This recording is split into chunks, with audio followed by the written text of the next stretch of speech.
वक्रतुंड महाकाय सूर्यकोटि समप्रभ निर्विघ्नं कुरु मे देव सर्व कार्येषु सर्वदा। क्या दोस्तों आपने कभी सोचा है गणेश चतुर्थी हम क्यों मनाते हैं? गणपति जी की बड़ी तोंद, लंबी सूंड और बड़े कान हमें क्या सिखाते हैं? और क्यों हर शुभ काम की शुरुआत गणेश जी से ही होती है? आज की कहानी में बाल गणेश की लीला से लेकर आजादी के दौर के गणेश उत्सव तक सब कुछ समझेंगे। तो आइए शुरू करें।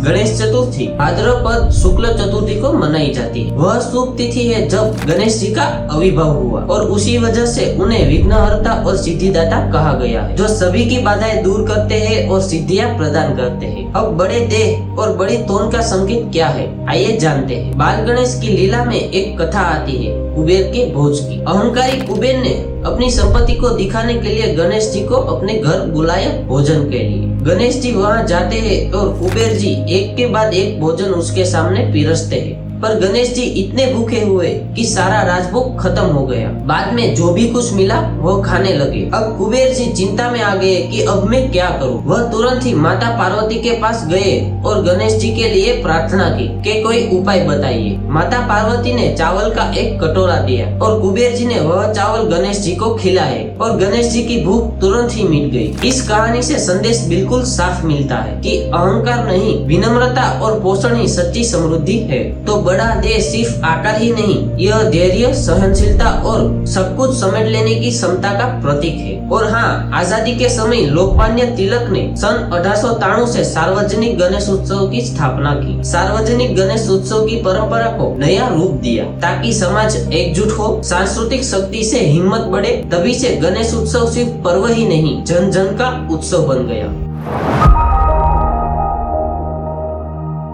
हर शुभ काम की शुरुआत पर श्री गणेशाय नमः ही क्यों? क्योंकि वह विघ्नहर्ता है। कथा कहती है कि देवताओं में सबसे पहली पूजा किसकी हो, यह तय करने की परीक्षा हुई। जो भी पृथ्वी की परिक्रमा कर सबसे पहले लौटेगा वह ही प्रथम पूज्य होगा। सब देवता अपने वाहन पर निकल पड़े, पर गणेश जी का वाहन मूषक जो कि है सबसे धीमा, इसीलिए गणेश जी ने अपने बुद्धि से काम लिया। माता पिता शिव पार्वती की 3 परिक्रमा कर गणेश जी बोले, मेरे लिए आप ही मेरा जगत हो। और तभी से ही गणेश जी विजय हो गए और उन्हें प्रथम पूज्य का आशीर्वाद मिला। तभी से हर शुभ काम की शुरुआत गणेश जी से ही होती है।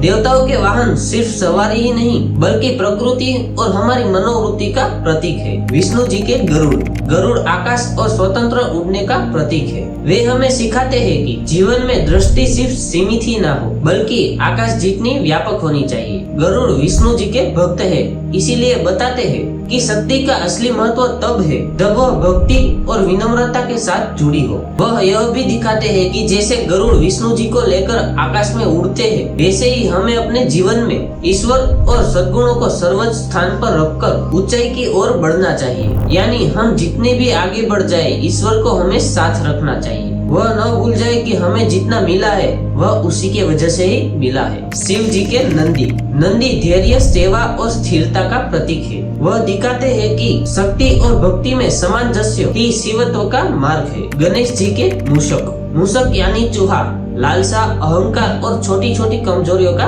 प्रतीक है। गणेश जी उन्हें अपना वाहन बनाकर हमें सिखाते हैं कि अगर हम अपनी इच्छाओं और दुर्बलता को साध ले तो वह हमारी ताकत और सेवा का साधन बन सकती है। संदेश स्पष्ट है, हर एक छोटे से छोटा जीव महत्वपूर्ण है। पर आज हम त्योहारों को तो धूमधाम से मनाते हैं पर पशु पक्षियों की बिल्कुल सेवा नहीं करते। छोटा सा मच्छर और चूहा दिखा नहीं कि हम झट से मार देते हैं। और वही लोग गणपति जी के आगमन को धूमधाम से मनाते हैं और गणपति जी को प्रार्थना करते हैं कि हमारा जीवन सुखमय और मंगलमय हो। पर वह खुद नहीं जानते कि पूरे साल उन्होंने कितने पशु पक्षियों की बलि चढ़ाई। तो हो चुका वह हो चुका। तो अब आगे से हम छोटे से छोटे जीव का सम्मान करेंगे और जैसे हम भगवान की सेवा करते हैं वैसे ही हम छोटे से छोटे जीव की सेवा करेंगे। और सेवा ना हो तो भी ठीक है, पर हम किसी भी जीव की बलि नहीं चढ़ाएंगे। आध्यात्मिक प्रगति का असली अर्थ है अपनी प्रवृत्तियों को साधना और प्रकृति के प्रति सम्मान। सही अस्तित्व ही सनातन दृष्टि है। तो दिस इंटायर वीडियो में गणेश जी हमें क्या सिखाते हैं, आइए जानते हैं ब्रीफ में। हर शुरुआत में विवेक, पहले योजना फिर कर्म। बिना सोचे समझे शुरू किया गया काम बीच रास्ते में ही टूट जाता है, लेकिन विवेक और योजना से किया गया हर एक काम पर बाधा पार कर सकते हैं। यही वजह है कि हर शुभ काम की शुरुआत गणेश जी से ही होती है। माता पिता का मान जो गणेश जी के सिवा हमें कोई भी नहीं सिखा सकता, और यही एकमात्र सफलता की शॉर्टकट है, जिनके एक आशीर्वाद से हर एक राह आसान हो जाती है। ज्यादा सुनो और कम बोलो, बड़े कानों की सीख। सुनने वाले ही हमेशा सीखने वाले होते हैं।